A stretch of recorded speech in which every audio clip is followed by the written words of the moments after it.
What's up, guys, and welcome back to another episode of Ups and Downs, where we give the good bits an up and the bad bits a down. And of course, this is a 5-part episode, of course, this being episode 2. If you guys haven't already, be sure to check out episode 1 of this 5-parter that we're doing here. Of course, in this episode, I'm not in this by myself. In this, of course, is our buddy Liam from the UK. What's up, man? Hello guys, welcome back to part 2. Oh yes, oh yes. Now, of course, part 2 starts off right where part 1 leaves off, and this one is essentially the battle between Mai, Valentine, and the evil Marik with his stretchy face. If you guys haven't already, be sure to hit that like button before we proceed. You guys do it? If you guys didn't do it, we'll definitely know. We'll definitely know.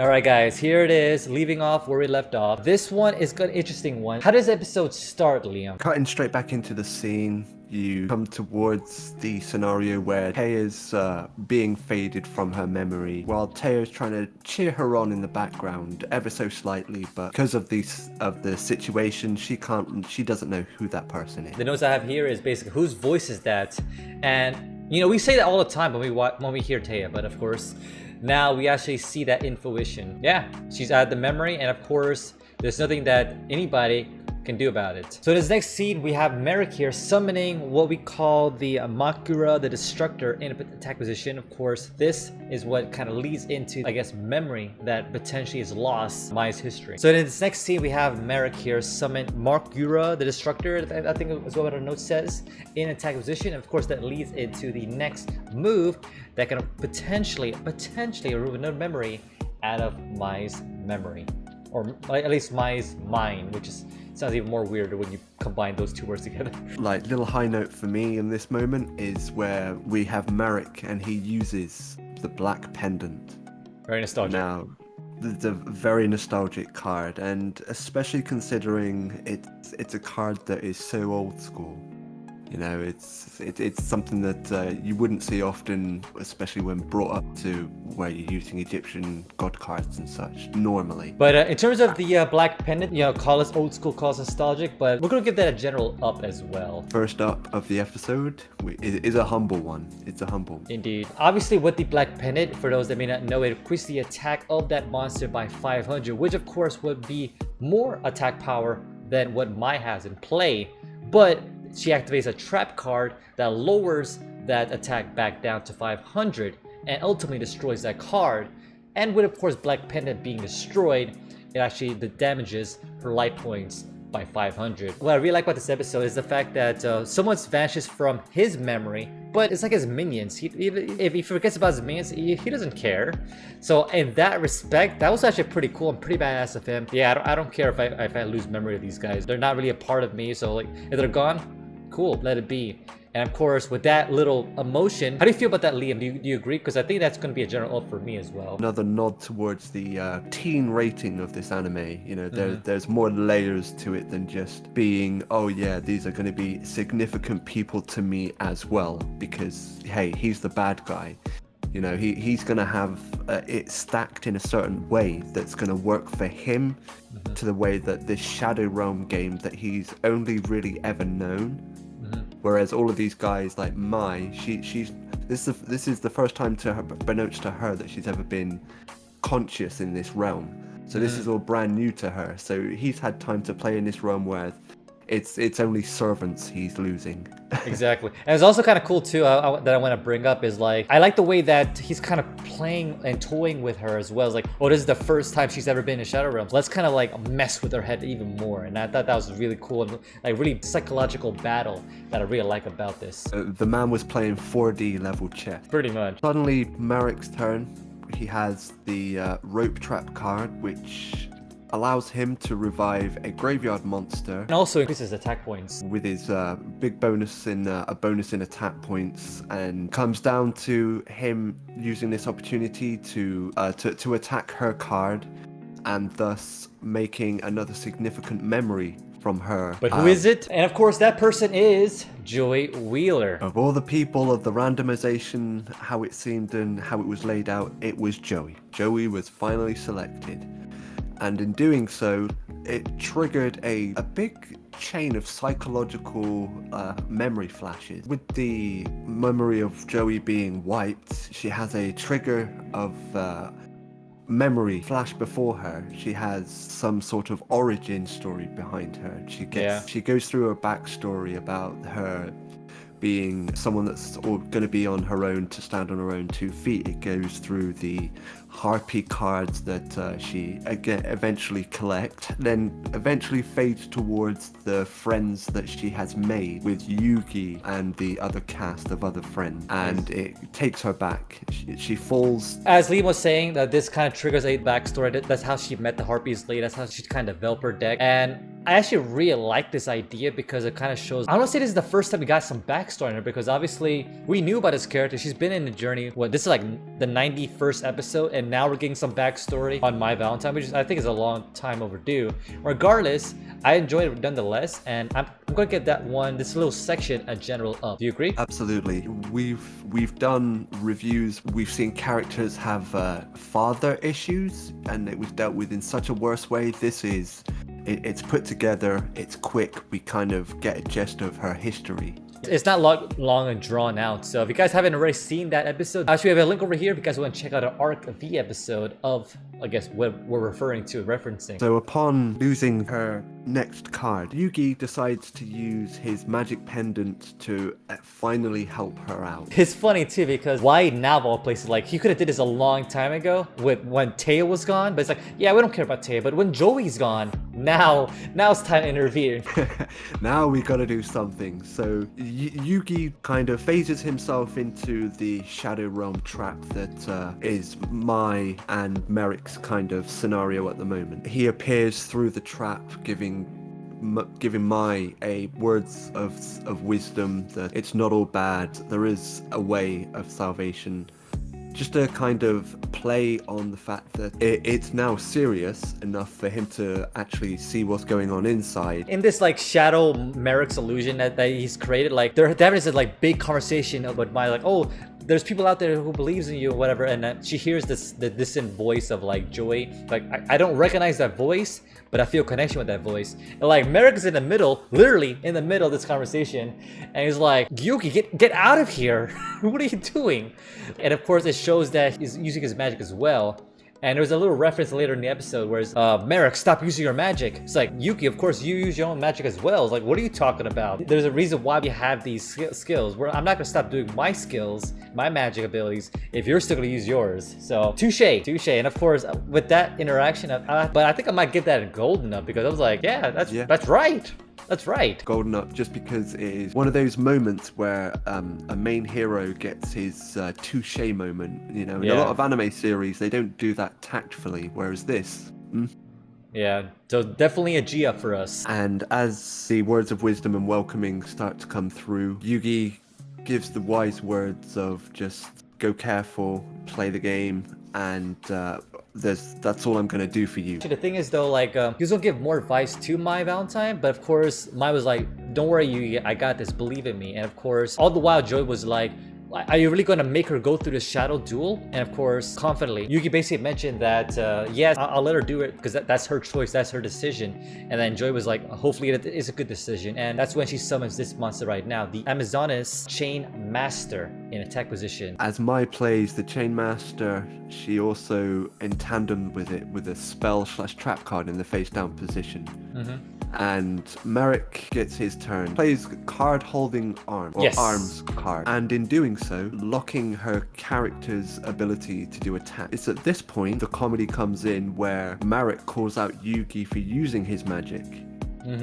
Exactly. And then kind of, and it looks back over to Mai. Mai pulls the Grave Hand card and manages to use the situation from being prevented from being attacked into the scenario of a combination of what she has in the spell/trap area to flip the scenario where she ends up having the opportunity to pick a card from Marik's deck. Yes. And in doing so, everyone can tell she wants that one god card.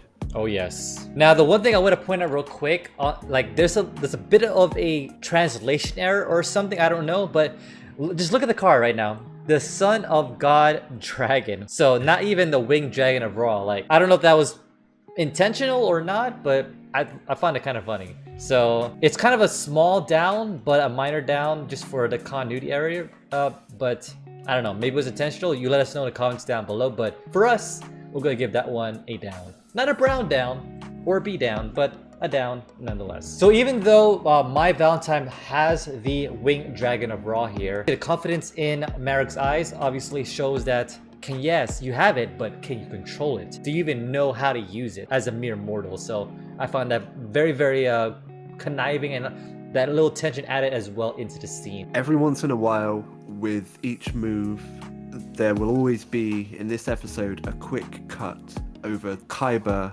and his little brother, Mokuba. Yeah. And the only subject they want to talk about, especially in Kaiba's terms, is he wants to see the winged dragon of Ra. Yeah, I gotta see it! The winged dragon of Ra!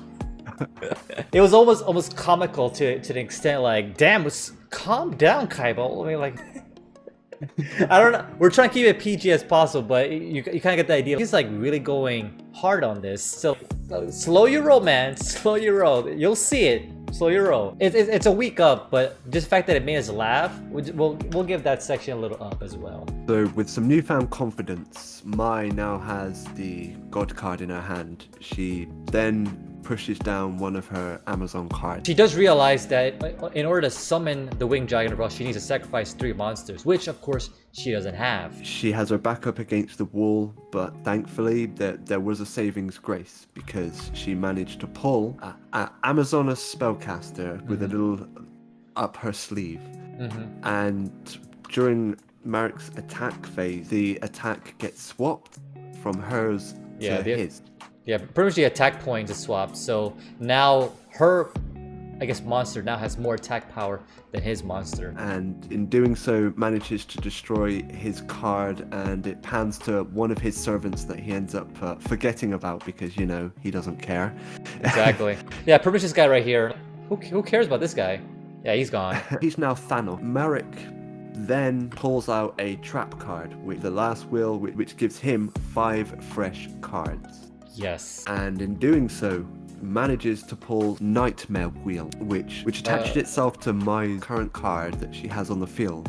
Exactly. And this is kind of interesting though, this Nightmare Wheel. Technically it's a trap card. Normally you have to set the card first, but he's able to activate it from his hand. But I guess that's a continuous trap card, so you can maybe do that. But we'll let you decide on the continuity of that. But regardless, continue on with the how this card works. So it traps her card into a position that she once again cannot defend herself. And with the Wheel of Nightmare, I nearly said Wheel of Doom. Which, by the way, is Wheel of Doom episode. Definitely check it out. Linked right over there if you guys want to watch our Monopoly series of that. And fortunately, Mai still has her game face on. She returns her card from the field. I'll return the favor with another trap card. Yeah, so she activates her own trap card called Dynamic Rescue. Of course, what that does is it will deactivate, or I guess inactivate, his trap card, freeing the monster from, I guess, his grips. So basically that card goes back into her hand, in which she can also summon a different monster in its place. What I find interesting about these 3, I like how the other one's in Japanese, but the other one's in English, but that's besides the point. With the Dramatic Rescue card, obviously the card is now back on her hands. She went ahead and summoned the Cyber Harpy into the field. And later on, one of the magic cards she has in play is, of course, the Elegant Egotist, which of course turns those monsters into 3. Technically, of course, the Harpy's Sisters is 1 card, but in anime is considered 3 separate monsters. It's a minor down for us, but a down nonetheless, only for like a little bit of continuity. A lot of these downs in this episode are more nitpicks, but overall I thought the episode was pretty good, which we'll talk about more. But regardless, it's still gonna be a down for us. And so, when she finally uses the Elegant Egotist combined all 3 into the Winged Dragon of Ra, but yes, it's not as she thought it was going to be. Yeah, so in this scene right here, she's gonna summon, obviously sacrificing those 3 Harpy's sisters. But something's a little weird about the Winged Dragon of Ra, as Liam is alluding to. Basically, a giant ball. I don't know. That's not how the card game works, but of course, this is the anime. They have their own kind of like spin to it. This is kind of like what Marik was alluding to. Like, you can't control this. You have to unleash the power of the gods, and of course, it's trapped in a ball. So I guess we'll find out, because of course that ends in a cliffhanger. We don't know what's gonna happen next. With this being a card that she just cannot control, she had no idea how to utilize the card, even though she's seen it in play previously. There was just nothing that she could have done to prepare herself for something that, even, as you say, as Marik has said, it's not a card for mortals. How they portrayed it in a big golden ball. Is that the giant snitch from Harry Potter, from the Quidditch game? I mean... Exactly. It baffles me the way they put it there, but at the same time, because it's a multiple parter, as much as Kaiba wanted to see it, as much as we wanted to see it, we're not gonna see it. We're not gonna see it. Exactly. I think we were all on Kaiba's side as much as it was building up. We can all imagine how disappointed Kaiba would be if we were stuck and waiting for the next one. Yeah, exactly. Now, obviously, that's the whole point of leaving on a cliffhanger, but at the same time, like, damn, okay, so we're not gonna give this an up. I kind of want to give it a down, only because, like, oh my god, really gonna leave it like that? But the point of a cliffhanger is, of course, to hook you to the next episode. So it did its job. It did its job. So it's gonna be an up regardless.